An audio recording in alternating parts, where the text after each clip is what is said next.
بيومي، كيف لفريق مثل الأهلي على مدار سنوات طويلة يستطيع أن يواصل النجاح على جميع الأصعدة، نتكلم محليا، أفريقيا، عالميا في بطولة العالم للأندية، رغم أنه يمر بنفس الظروف اللي تمر فيها أندية كثيرة،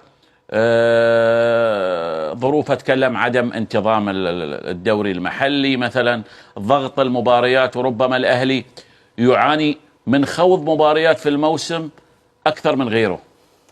يعني تكملة الكلام الكابتن ضياء، عندما يكون لديك فريق بيعمل داخل نظام مؤسسي بشكل انضباطي كبير جدا داخل منظومة كروية رائعة، وهي المنظومة الوحيدة اللي في مصر اللي ممكن يكون عندها انضباط كبير جدا بالنسبة للحالة الكروية أو الرياضية.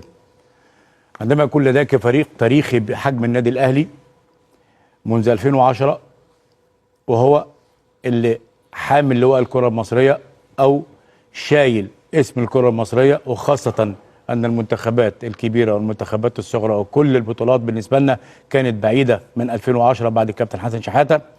لما يكون عندك فريق زي النادي الأهلي هو الحاجة المنورة الوحيدة في جمهورية مصر العربية باستثناء الزمالك في بطولتين كونفدرالية، ولكن حجم البطولات اللي حققها النادي الأهلي من 2010 إلى وقتنا هذا تؤكد النادي الأهلي نادي منضبط جدا، نادي ملوش علاقة بما يحدث داخل العبث الكروي أو تخبط المسؤولين الكرة في مصر، نادي يعيش بمنظومة مختلفة خالص، مش في مصر بس، ولكن بره كمان في القارة الأفريقية. وبالتالي تسايد الأهلي بطولات أفريقيا، تسايد الأهلي العمل الانضباطي، تسايد الأهلي العمل المنظومة المؤسسية، وده بيوريك إن فعلا كل حاجة بتشتغل عليها وتحاول تنجح هتنجح، لأن ما يبرزه بعض المسؤولين ان مصر ما فيهاش مواهب، لا، المواهب موجوده في النادي الاهلي كاداره، المواهب موجوده في النادي الاهلي كسيستم، المواهب موجوده في النادي الاهلي كانضباط، المواهب موجوده في النادي الاهلي انه مسيطر على افريقيا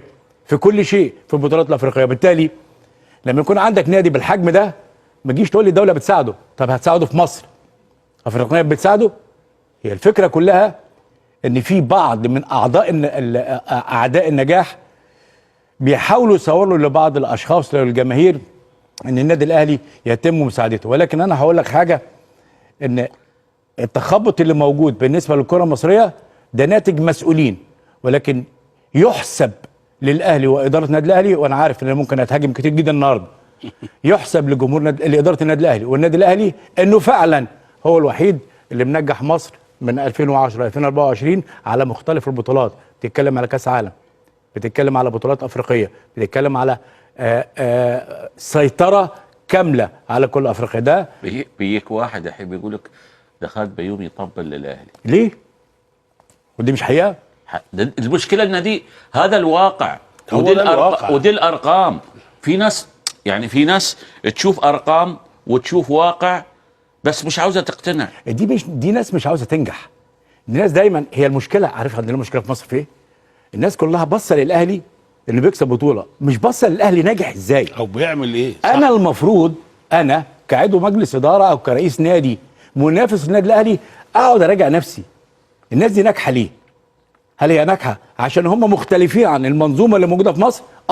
فلازم اشتغل على الاقل زيهم. عارف لو 70% من الانديه المصريه اشتغلت ب 25% من سيستم الكوره في النادي الاهلي ممكن ينافسوا النادي الاهلي، ولكن عشان هم تفكيرهم انه بيتم مجامله النادي الاهلي من قبل المسؤولين في الكوره المصريه، ان هم فين المسؤولين اساسا؟